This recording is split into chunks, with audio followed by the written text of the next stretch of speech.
word cheerful in the Greek is hilaros. And hilaros comes from what word? Hilarious. God's like, like really funny, like hilarious, like cheerful. Or cheerfully, it could be translated also as happy. But actually a better word would be joyful. And just as all of us experience the joy of giving in some way, shape, or form, ultimately, what we want more than anything for people that are in our lives are to be happy. We use that word all the time. What do you want for your children? You want them to be what? Happy. What do we want for our friends or family members? We use the word happy. I just want them to be happy. But there's a difference between wanting happiness and having joy. Happiness is an outward expression. Happiness happens and then it goes away. Happiness is this outward expression. Joy is an inner feeling that comes from the heart, that something's changed. You see, when we have joy, we can then endure hardship. We can then endure trials because the joy of the Lord is what? My strength. But a joy that can only come from above. Joy comes from the heart of giving. And that's where we find that spiritual law of reciprocity. We reap what we sow. And all of us bring joy. Some when we enter a room and some when we leave. But all of us bring joy. And what Paul is saying is when you're searching for joy in the wrong places, there'll always be for you discontent. So we're searching for happiness in a certain place. And you ever do that? You go after something, you do it, and it happens, and later on it's kind of like, oh, it's over. Discontent. There's something, and then we pursue it again, and then we're still discontent. And we're discontent because we're always in search of something more.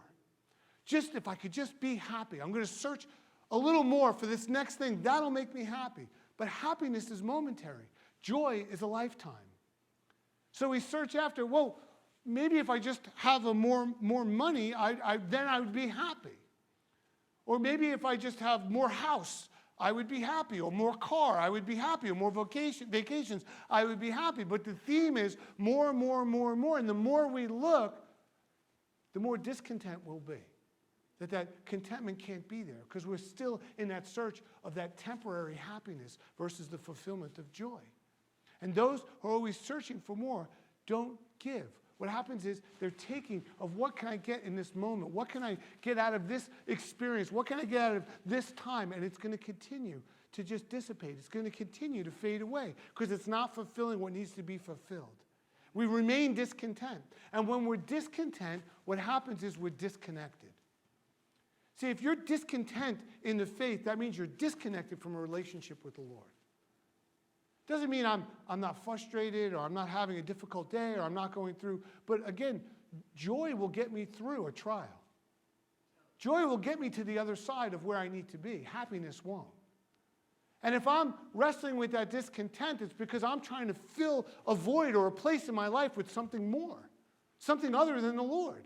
And what I can tell you, someone with massive experience, doesn't work.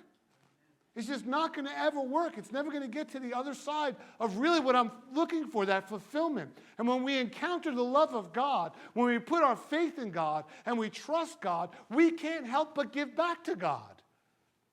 That's that moment that we can't help it.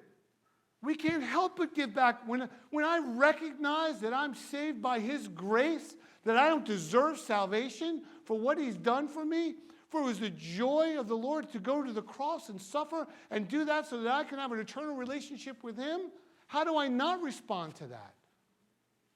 How do I not give back all that I am back to for what He's done for me?